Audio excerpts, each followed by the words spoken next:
What is going on YouTube? We are back and I have about 27 days to finish this motorcycle. All the parts are over there, the rest of the parts are over here. Really all that's left is to disassemble it, clean it, and paint it. So I'm gonna start with a little time warp here, getting the rear wheel and the rear shocks off so that I can start cleaning the frame. I'm gonna leave the front end on it just for now so that it can hold it, but when it comes time to paint the frame, I'll pull the front end off as well.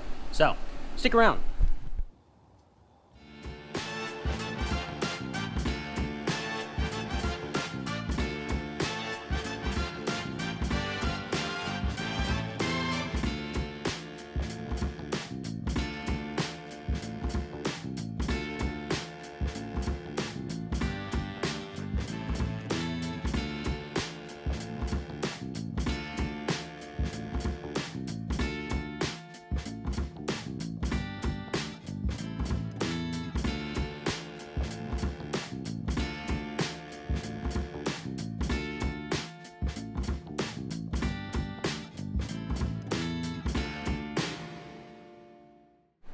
So a little bit has happened off camera, but not much. All I did was I carried the now bare-ish frame over to the pressure washer and I hit it with some Purple Power degreaser, kind of gave it a scrub and pressure washed it clean. I then took my wire wheel, I had to let the camera charge. I then took my wire wheel and I went over the really heavy rusty spots on like the front of the frame and on the swing arm, and I hit them with that. Now a lot of old welding slag and debris came flying off and hit me, so it just shows you they didn't do a great job prepping these frames way back in the day. So now I hit that bare metal with some etching primer, and the plan is to go over it with a sand, but I'm going to use some Duplicolor high heat engine enamel. The reason I'm using high heat engine enamel is because the engine is obviously going to be in this frame, so it's going to be getting hot, but this is also very, very durable, and a lot of times if you get the right one, you can spray it over bare metal and it's not going to hurt anything. So I'm going to tape it off, I'll take out some of this hardware, and I'm just going to paint the entire frame. But before I do that, I'm going to spend all day prepping the frame. And my plan for that is quite simple. I'm going to take some Purple Power engine degreaser and some Scotch-Brite. I have some here, I have the red Scotch-Brite, and I'll hit it with some degreaser, and then I'm just going to go at the frame with the Scotch-Brite like this to get it nice and, what's the word I'm looking for? Coarse. Just kind of break the shine off of it in places, make sure there's no dirt, debris, or anything like that left on it, and it'll give it a nice little prep on the whole frame, especially the things you're going to see. And then I will set the frame probably on my trailer, and I will paint it nice gloss black on the trailer. So the frame should be painted by the end of the day today, which means tomorrow I can start with the engine. But when I come back, I will have this all prepped. Like I said, I'm just going to spray it with some Purple Power degreaser. It helps lubricate the Scotch-Brite, and I'm going to go over the whole frame, everything, from top to bottom, and then I'll probably wipe it down with some carb cleaner, maybe some acetone, something to get the grease off of it. I might pressure wash it again. I haven't decided yet, but I will do that. I'll tape everything off, and we're going to be painting it. So I'll see you soon. For you, not for me.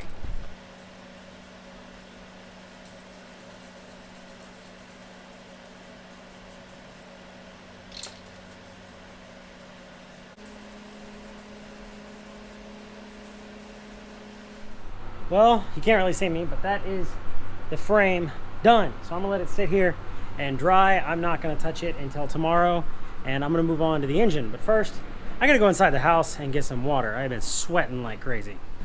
All right, it is time to do the engine. Now I have a secret weapon, it's WD-40. Spray it in here like this, right? WD-40 has a really good characteristics of breaking down this kind of grease. So I'm gonna hit it with some WD-40. I have a brush right here. I'm just gonna, brush at it like that, and if I bring it in here and kind of go like this, you can see it.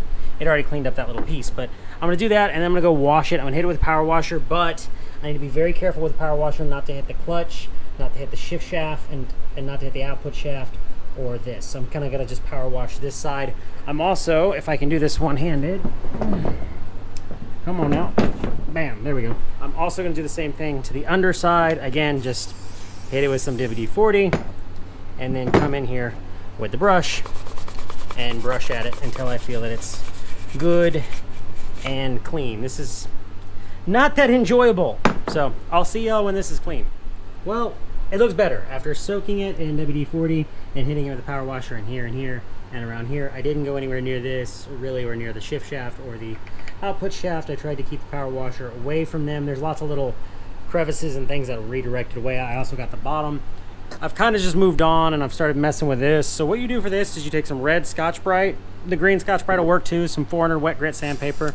You hit it with some WD-40, and then you just get in here and you start sanding like this. And as I go, you're going to notice that it starts turning sort of darker in color. That's the corrosion getting basically worked off of the aluminum case half. And you can just keep doing this and doing this and doing this. And then eventually when you wipe it, you'll have a nice clean, like this side here is good. I don't really need to do any more right here. You have a nice clean brushed look instead of this nasty, pitted, corroded look here. Now I will say, if you take a drill and you take like a cotter pin, works well. If you take a cotter pin and you put it in a drill and then you put the Scotch-Brite in between the cotter pin, you can do it with a drill instead of by hand, and it will go a lot faster if you use power tools. So, but you need to be careful not to accidentally dig into the aluminum and scar it if you're doing that. But there you go, that's that. So it's getting really hot. I'm probably gonna continue this tomorrow morning. The next day, I've actually been out here for about an hour or two, just like I said, Scotch-Briting things and cleaning them up, but I've decided to cheat a little bit. So I have a grinder, and I've got just a regular sanding pad on it, but I've sort of put this Scotch-Brite pad over it, and I've kind of got the Scotch-Brite pad good and wet with WD-40, and then I'm just going over it.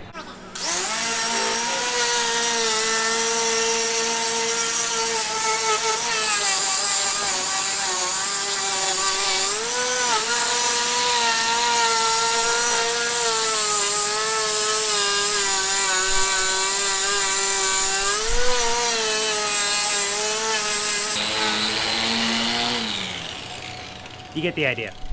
Okay, we're set up over by the pressure washing station right here. I have this little dustless blaster attachment thing for a power washer that I got from Walmart. And it works okay for about 5 minutes. And a couple things I found that help a whole of a lot is if you put your sand or your media up above, so it has a downward slope to the nozzle, and keep it dry. And then two, even though it says it doesn't matter, I try to keep the feed on the top so that water cannot drain back into this supply line from sand, because as soon as water gets in there, the whole thing just quits working. So anyways, I'm gonna get the power washer turned on and I'm gonna sandblast.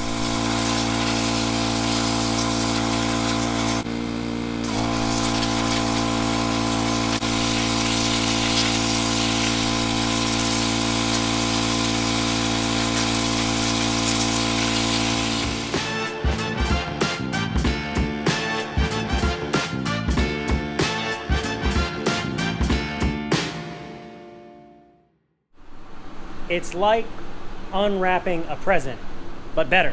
So the engine is painted. As you can see, I put some of the jewelry on it. The frame is painted right over there. I was gonna start painting some of the tins and whatnot, some of the fairings that I made, but the humidity's kind of gone way up since I painted this. It's after lunch now, but anyways, the humidity's kind of gone way up. I think it's gonna rain, so I don't wanna paint that because it'll probably cause it to blush, and that you're gonna see that more than anything else. So I really want that to turn out very nice. So that's going to do it all for this video. In the next video, I'm probably going to be putting some of the bike back together off camera.